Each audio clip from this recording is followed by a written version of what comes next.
மண்டியிட்டு வேண்டினால் நம்முடனே வருபவள் வனபத்ரகாளி. நினைத்ததை நிறைவேற்றும் மேச்சேரி பத்ரகாளியம்மன் கோவில். சேலம் மாவட்டம் மேச்சேரியில் அருள் பாலிக்கும் பத்ரகாளி அம்மன். சேலம் மாவட்டம் மேச்சேரியில் அருள் பாலிக்கும் பத்ரகாளி அம்மன். பத்ரகாளியம்மன் கோவிலில் அன்னையின் அஷ்டபுஜங்களில் பிரம்மா விஷ்ணு ருத்ரூபமான சூலாயுதம் கபாலம் உடுக்கை வாள் கேடயம் தலை மணிகளை தாங்கிய தண்டையணி பொன்சலங்கை அணிந்து வலதுகால் மேலூன்றி பொன் சலங்கை அணிந்த இடது காலை அசுரன் மீது ஊன்றி வீராசனத்தில் அமர்ந்து மூக்கில் மின்னும் மூக்குத்தியும் பவளமாய் ஜொலிக்கும் புன்சிரிப்புடனும் அக்னி மகுடமும் குண்டலமும் அணிந்து தேவியாய் பத்ரகாளியாய் அனைவருக்கும் அருள் புரிகின்றாள். 800 ஆண்டுகள் பழமை வாய்ந்த இந்த கோயிலின் பிரதான வாசல் வடக்கு நோக்கிய ராஜகோபுரத்துடன் கம்பீரமாக காட்சியளிக்கிறது. கோயிலைச் சுற்றி உயர்ந்த மதில்களும் 4 திசைகளிலும் 4 கோபுரங்களுடன் கூடிய வாசல்களும் பார்ப்பதற்கு மிகவும் பிரமிப்பாக உள்ளது. வடக்கு நோக்கிய ராஜகோபுரத்தை அடுத்து வசந்த மண்டபம் உள்ளது.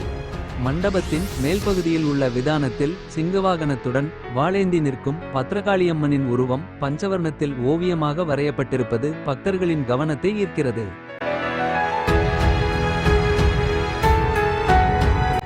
மகாமண்டபத்தின் சுவர்களில் நர்த்தன விநாயகர் நாகதேவதை வள்ளி தெய்வானை சமேத முருகப்பெருமான் அஷ்டலட்சுமிகள் தில்லை நடராஜர் மீனாட்சி அம்மன் ஆகிய கருங்கல் சிற்பங்கள் பழங்கால சிற்பக்கலையை நினைவுபடுத்தும் வகையில் உள்ளது.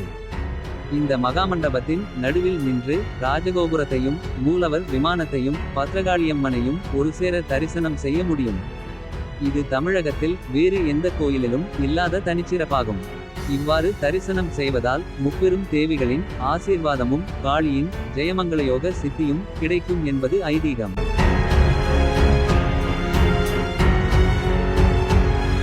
அன்னையை தரிசனம் செய்வதால் 21 தலைமுறையில் செய்த பாவங்கள் சோகம் ரோகம் போன்றவை நீங்கும். வித்தை புத்தி சித்திக்கும். அஷ்டமா சித்திகளும் அன்னையை பணிந்து வழிபட்டால் கைகூடி வரும். மேலும் பாவதோஷங்கள் ஏவல் பில்லி சூனியம் எதிரிகளால் ஏற்படும் தொல்லைகள் ராகு கேது தோஷத்தால் ஏற்படும் திருமண தடைகள் குழந்தை பேரின்மை ஆகியவைகளுக்கு ராகு காலத்தில் எலுமிச்சை விளக்கு ஏற்றி வழிபட்டால் நீங்கும் என்பது பக்தர்களின் நம்பிக்கை ஆகும்.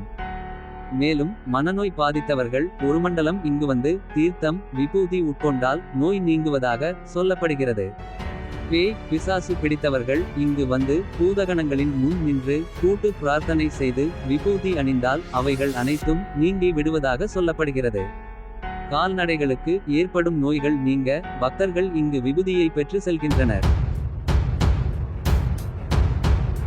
தங்கள் வேண்டுதல் நிறைவேறியதும் ஆலயத்திற்கு வந்து பொங்கல் வைத்து வழிபாடு செய்கின்றனர். மாசி மாதம் திருவிழா இங்கு மிகவும் விசேஷமாக நடைபெறும். அப்போது பூக்கரகம் எடுத்தல் அலகு குத்துதல் அக்னிகுண்டம் இறங்குதல் தீச்சட்டி எடுத்தல் என பக்தர்கள் தங்களது நேர்த்திக்கடனை செலுத்துவார்கள். தினமும் காலை மற்றும் மாலை வேளைகளில் பூஜை நடைபெறும். தமிழ் புத்தாண்டு ஆங்கில புத்தாண்டு வைகாசி விசாகம் சித்ரா பௌர்ணமி தை அமாவாசை ஆடி அமாவாசை ஆடிப்பூரம் மாசி மகம் கார்த்திகை தீபம் நவராத்திரி பெருவிழா தீபாவளி விநாயகர் சதுர்த்தி போன்ற விசேஷ நாட்களில் சிறப்பு பூஜைகள் நடைபெறும். கோவில் காலை 5 மணி முதல் இரவு 8 மணி வரை கோவில் நடை திறந்திருக்கும். கோவிலுக்கு செல்ல விரும்புபவர்கள் சேலத்தில் இருந்தும் தர்மபுரியில் இருந்தும் மற்றும் மேட்டூரில் இருந்தும் மேச்சேரிக்கு பஸ் வசதிகள் உள்ளது.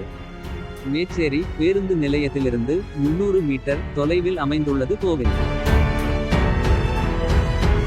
மீண்டும் சந்திப்போம். நன்றி வணக்கம்.